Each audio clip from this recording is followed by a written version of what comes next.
Praporščak in poveljnik naj položita desno roko na drog prapora.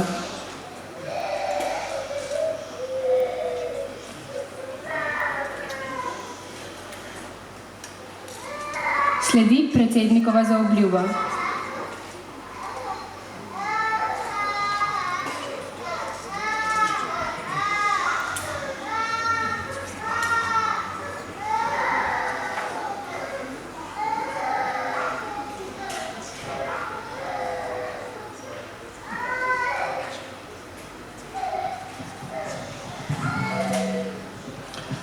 Prevzemam prapor in obljubljam, da bo naše članstvo z nesebičnim delom vedno in povsod dokazovalo, da je vredno biti član gasilske organizacije in da bo pod tem praporom enotno in složno.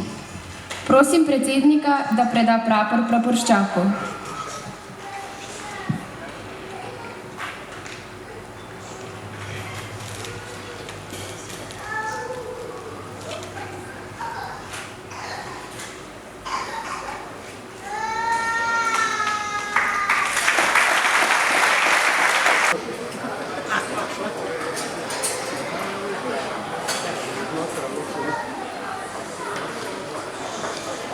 Sledi zvitje starega prapora in povezovanje s trobojnico ter odložitev starega prapora v stojalo.